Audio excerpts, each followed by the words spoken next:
Alberta had a $4.8 billion deficit last year, but they found $250,000 to finance an anti-oil sands propaganda film tonight on The Source.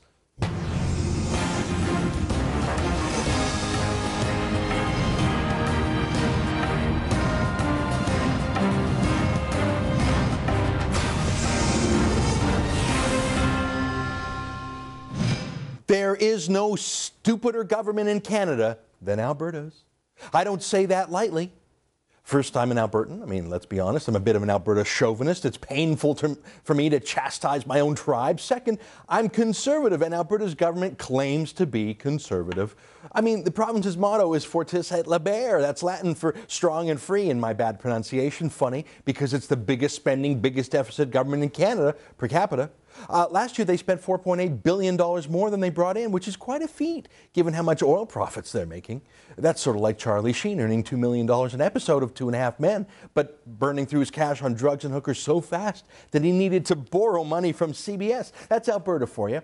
The most entrepreneurial citizens and the most socialist government. The hardest working taxpayers and the biggest spending bureaucrats. It's frankly an embarrassment. And today I'm ashamed to present to you the latest evidence to prove my case, namely that Lindsay Blackett, Alberta's Minister for, get this, Culture and Community Spirit, gave a $239,000 grant to finance a propaganda film called Tipping Point, The End of Dirty Oil. That was the second payment made to the same oil sands series they gave $55,000 to before. Now, any government that has a minister of community spirit is just embarrassing. I mean, that's like those kids at summer camps where there's a winner and you get a ribbon and a second place and a third place ribbon, and then everyone who loses in the sports camp, they get the little ribbon that says participant on it. Now, let me tell you, I know all about that. Being Minister of Community Spirit is like winning the participant ribbon at summer camp. I mean, it is embarrassing. Apparently,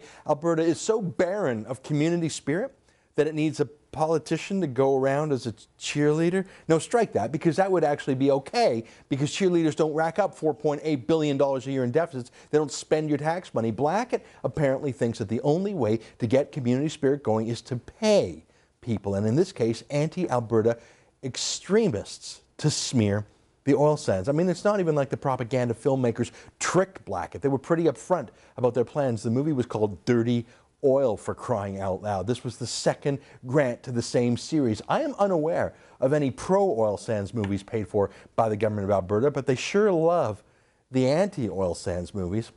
Now, I don't want the government of Alberta to pay for any pro-oil sands movies. That's not their job, and no one would believe government propaganda. Anyways, they should just get out of the movie financing business altogether and try to focus on the balancing their budget business. I mean, Blackett will have to learn what the rest of us learned in high school. The kids who say they like you just because you give them free stuff, they're not your real friends. And that's not real community spirit if you've got to buy it with cash either. But look for a moment at this film. Here is a promo of it from the CBC's The Nature of Things. Look at what the film looked like just for a second.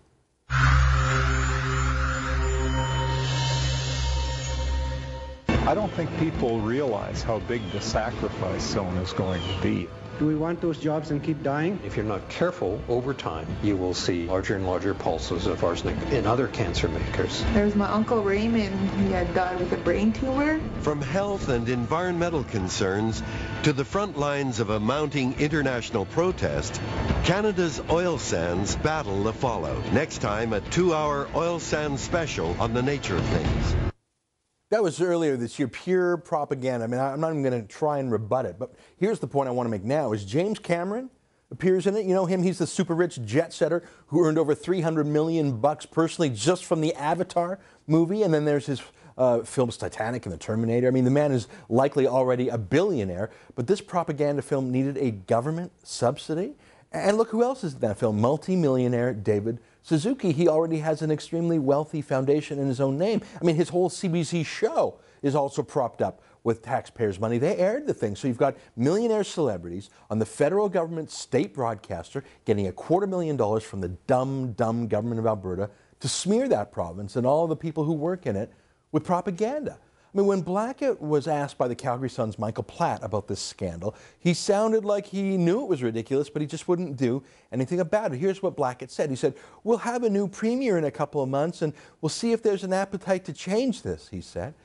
So, like I said, he's not really a real minister. He's the participant ribbon minister. He needs to get his daddy's permission before running his own department, if that's okay with you. So either the premier decides who gets the grants, or his bureaucrats do, but not Blackett himself. I mean, you've got to have a pretty low self-respect to admit publicly that you're not in charge of your own department. But here's my favorite about Blackett. He says, quote, "People are reticent to change because they fear it'll look like censorship." But it's not censorship. He's talking about defunding this movie. So Blackett thinks that not giving money to people, sorry, let's be more accurate, not giving money to for-profit filmmaking corporations and gazillionaires is censorship.